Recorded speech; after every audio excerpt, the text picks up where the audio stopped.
Good morning everyone, কেমন আছো তোমরা সবাই? আশা করছি সবাই অনেক ভালো আছো আর আমিও অনেক ভালো আছি। আজ বাদে কাল বাড়িতে বিয়ে, ভালো না থেকে পারা যায় বলো তো? সকাল সকাল উঠে আমি ঘর ঝাড় দিয়ে বিছানা তুলে নিয়েছি।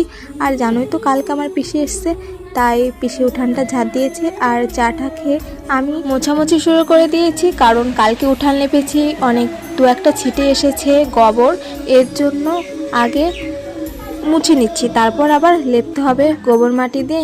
এই সামনেটা লেপতে হবে। মাছ কাটছে আর তার সঙ্গে ভাইজিও মাছ কাটছে। এটা আমার আরেকটা ভাইজি, আগে তো এসেছিল ছোটদার মেয়ে, এটা হচ্ছে বড়দার মেয়ে। আর বড়দার মেয়ে এই ছোট ছোট মাছ নাকি খেতে ভালোবাসে, বড় মাছ খেতে ভালোবাসে না। কালকে আমি রান্না করেছিলাম এরকম গুঁড়ো মাছ, বলছে পিসি আমি গুঁড়ো মাছ খেতেই ভালোবাসি, বাটা মাছ খেতে ভালোবাসি। আর পিসি বলেছিল এই মাছ আজকে রাখতে, কারণ পিসি কালকে মেথি শাক নিয়ে এসেছে। মেথি শাক আলু বেগুন দিয়ে এই ছোট ছোট মাছ রান্না করলে অনেক টেস্টি হয় আর অনেক ভালো লাগে।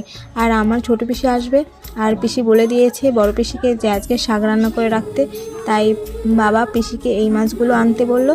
তাই বাবা আজকে আবারও কালকের মতো এই মাছই নিয়ে এসেছে। আজ পিসি রান্না করছে আর আমি এই যে লেপা শুরু করে দিয়েছি। কালকে উঠান লেপেছি, আর এই সামনে দিয়ে না লেপলে তো একদমই ভালো লাগে না উঠান লেপার পর। তাই তুলসীর আসন, তারপরে আমার তাওই ঠাকুরদার আসন, বাবার ঘরের সামনে, আমাদের ঘরের সামনে সমস্তটা লেপেছি। আমার রান্না কমপ্লিট, পিসির এখনও রান্না শেষ হয়নি, কিন্তু আমার লেপা কমপ্লিট হয়ে গেছে। তো ভিডিওটা কেমন লাগলো অবশ্যই কমেন্টে জানিও, আর আমার এভাবে পাশে থেকো আর ভিডিওটা শেয়ার করে দিও ঝটাপট। দেখা হচ্ছে নেক্সট ভিডিওতে, সবাইকে টাটা।